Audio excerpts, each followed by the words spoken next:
करेंगे बांग्लादेश की। वही हुआ जिसका डर था। मोहम्मद यूनुस ने रिक्वेस्ट भेजी प्राइम मिनिस्टर नरेंद्र मोदी से, अमेरिका में मुलाकात की, और मोदी साहब ने कहते हैं ना सफेद इनकार कर दिया, कोरा इनकार कर दिया कि हम मोहम्मद यूनुस से नहीं मिलेंगे। ये तो होना ही था, ऑब्वियस सी बात थी कि बांग्लादेश की अकड़ आखिर कितने दिन तक ही कायम रहती। और मोहम्मद यूनुस का ये भी कहना है जी हम कुछ ऐसे मुद्दे जो इंडिया और बांग्लादेश के बीच थे उनको सुलझाना चाहते थे, लेकिन मोदी साहब 21 सितंबर से 3 दिन के दौरे पर जी निकल पड़े हैं अमेरिका में, जहां पर वो समिट ऑफ फ्यूचर में जी इनवाइटेड है, जहां पे दुनिया के बड़े बड़े लीडर्स आ रहे हैं। कहा जा रहा है पाकिस्तान से शहबाज शरीफ भी जाएंगे। खैर वो तो एक अलग बात है, लेकिन हम बात करेंगे बांग्लादेश की कि इतना ज्यादा एंटी इंडिया होने का दावा करने वाला बांग्लादेश आज जो है मोदी साहब से मुलाकात क्यों चाहता है। और मोदी साहब के इनकार के बाद जो है इंडियंस बहुत ज्यादा हैप्पी हैं कि बांग्लादेश के साथ ऐसा ही होना चाहिए। मतलब जितना ज्यादा भारत जो है बांग्लादेश को पनिश कर रहा है, तो जो भारत की जो पब्लिक है वो उतना ही ज्यादा अपने प्राइम मिनिस्टर को सपोर्ट करती हुई दिखाई दे रही है। अब ये मुद्दा क्या है, क्या ये मालदीव वाला ही सीन रिवर्स होने वाला है, जिस तरह मालदीव ने इंडिया से बाइकआउट किया, फिर चाइना से हाथ मिला लिया, फिर चाइना को बाइकआउट किया, फिर इंडिया के पांव में आके बैठ गया, फिर अंडे डबल रोटी मांगी, और आज जो है मालदीव इंडिया के गुण गाता हुआ नजर आ रहा है। सो वेलकम करते हैं नाजिया लाही खान को अपने शो पर और उनसे इन मुद्दों पे बात करते हैं। Thank you so much ma'am for joining my show. वंदे मातरम, भारत माता की जय, जय Jagannath. Thank you Chaina. Ma'am क्या कहेंगी मोहम्मद यूनुस के रिक्वेस्ट को मोदी साहब ने जो है वो रिजेक्ट कर दिया, और अक्सर लोग मीडिया में कहते हैं कि मोदी साहब जो है जिद के बड़े पक्के हैं, तो क्या क्या ख्याल है आपका, क्यों रिजेक्ट किया होगा? क्या या बांग्लादेश की पनिशमेंट अभी मजीद बाकी है? आया इस्लामिक ऊंट सनातनी पहाड़ के नीचे, और ये होना ही था, होना ही था। हमने आटा चावल और पैसे बंद क्या करवा दिए कि बांग्लादेश की इंटरिम सरकार अपने आप हिल गई। हमारे आदरणीय प्रधानमंत्री ने आंखें निकाल करके और उंगली उठा करके चेतावनी क्या दी कि बांग्लादेश के यूनुस साहब का तख्ता जो है वो हिलता हुआ नजर आ गया। हमारे आदरणीय प्रधानमंत्री ने हिंदुओं को सुरक्षित रखने की जो बात कही थी और जिससे बांग्लादेश की इंटरिम सरकार पीछे हट रही थी, यूएन के टीम की जो पूरा काफिला ढाका और बांग्लादेश क्या पहुंच गया और माइनॉरिटीज हिंदुओं पर होने वाले अत्याचार पर पूरा इन्वेस्टिगेशन क्या करने लगा कि बस इंटरिम सरकार का तख्ता जो है वो हिलता हुआ नजर आ गया। आपने कहा कि आखिर साफ इनकार आदरणीय प्रधानमंत्री कैसे कर दिए भारत के? ये हम सभी कह रहे थे, बांग्लादेशी कह रहे थे नहीं नहीं नहीं, ये जो स्टूडेंट्स है ना, स्टूडेंट्स बड़े परेशान थे, ये तो बड़ी ऑर्गेनिक सी चीज है। कोई ऑर्गेनिक नहीं, तुम टट्टुओं को अमेरिका ने खरीदा था। बांग्लादेश के सो कॉल्ड क्रांतिकारीज एंड रेवोल्यूशनरीज, तुम लोग बिके हुए हो और तुम लोग बिक गए कुछ अमेरिकी डॉलर्स में। पहले मुझे डाउट था कि चाइना ने भी कुछ करा होगा, और चाइना ने करा है, लेकिन चाइना का रोल सिर्फ 5% है। 95% जो खेला होवे वो अमेरिका का खेला होवे दोस्तों। अमेरिका ने पैसे दिए, इन लोगों ने अपनी खुद की सरकार गिरा दी।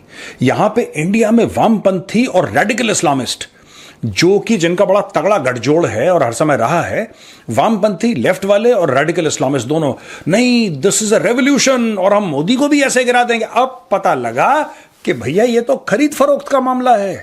लोग थे जो 2 फुटिया 3 फुटिया मौलाना थे जो अपनी प्रीत से वहां बांग्लादेश के माहौल को गर्म करते थे, और कभी रोड पर नमाज पढ़ना, कभी अपनी प्रीच के हिसाब से प्रोवोकेट करना, कभी अपनी प्रीत से भड़काऊ भाषण देकर के मुसलमानों के हाथ में तलवार दिलवाना, ये मुल्ला मौलवियों का काम बांग्लादेश में चलता था। और रंगे हाथ शेख हसीना की पुलिस उनको अरेस्ट करती थी और समझाती थी कि इस देश में ये पाकिस्तानी जो चरित्र है वो नहीं चलेगा। लेकिन यूनुस साहब ने जिस हिसाब से जमाते इस्लामी के साथ मीटिंग करना स्टार्ट किया, जिस हिसाब से बांग्लादेश के साथ ट्रीटी साइन करना स्टार्ट किया, जिस हिसाब से बांग्लादेश से आरडीएक्स और बॉम्ब मंगवाना स्टार्ट किया, और जिस हिसाब से राइफल मंगवाना स्टार्ट किया, असलहा और बारूद मंगवाना स्टार्ट किया, उससे ये समझ में आ गया यूएन को भी और भारत के आदरणीय प्रधानमंत्री को भी कि इसकी दशा और दिशा दोनों नाकाबिले बर्दाश्त है। इवन अनपैर्डनेबल सिन है और इसके ऊपर कड़ी नजर तो रखी जाए, पर मुलाकात बिल्कुल ना किया जाए। और जो वहां पर आर्मी डिप्लॉय कर चुकी है, वो कैसे कर चुकी है?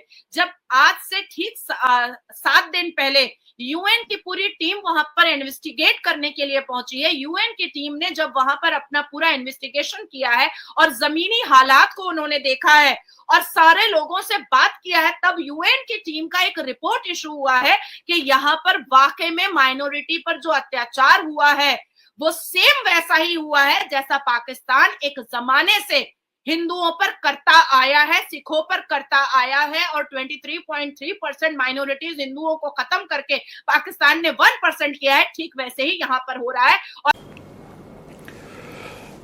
Abdullah Seck, world bank country director Bangladesh.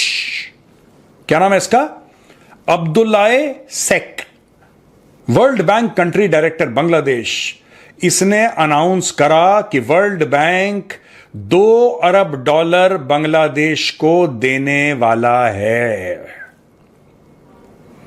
$2 अरब बांग्लादेश को देने वाला है और यह देगा critical reforms, flood response, air quality improve, ये देखो, एयर क्वालिटी इंप्रूवमेंट और हेल्थ इनिशिएटिव्स।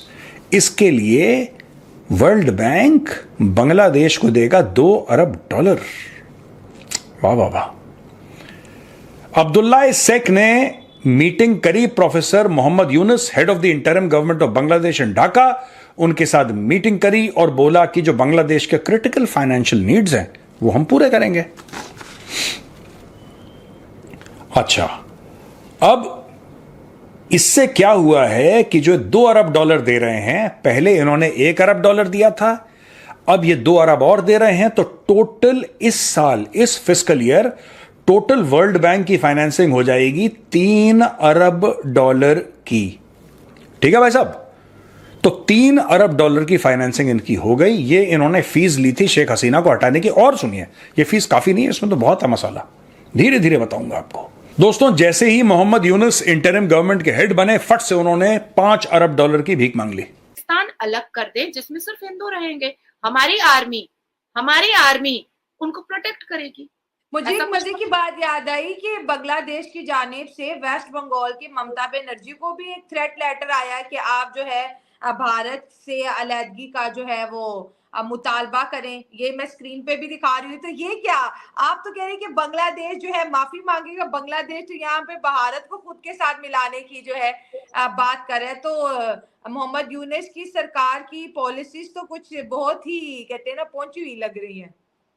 नहीं, क्योंकि मैं शैला पश्चिम बंगाल की वोटर हूँ।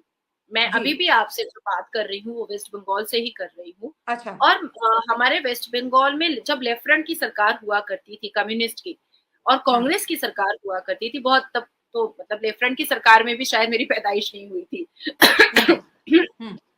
और मैं एक्टिवली पॉलिटिक्स को पश्चिम बंगाल में 2010 से ही देख रही हूँ। तब तक मेरी उम्र बहुत कम थी।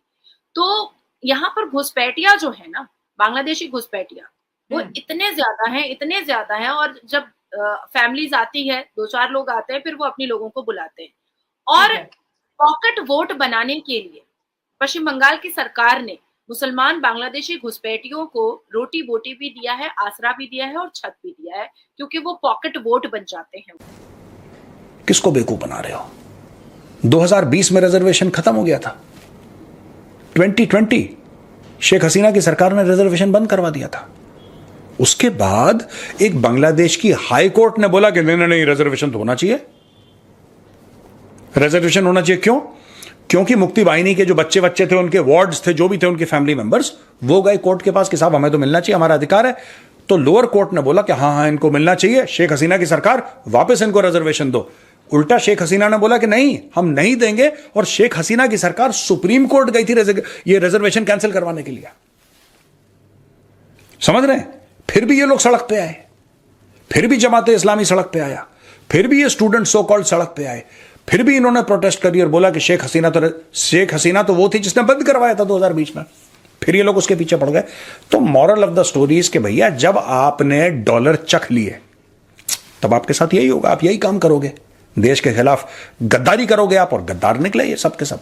इनके स्टूडेंट भी गद्दार निकले बांग्लादेशी, और इनकी आवाम जो भी प्रोटेस्ट कर रही थी वो भी गद्दार निकली, और इनके जो टॉप लोग हैं वो तो गद्दार हैं।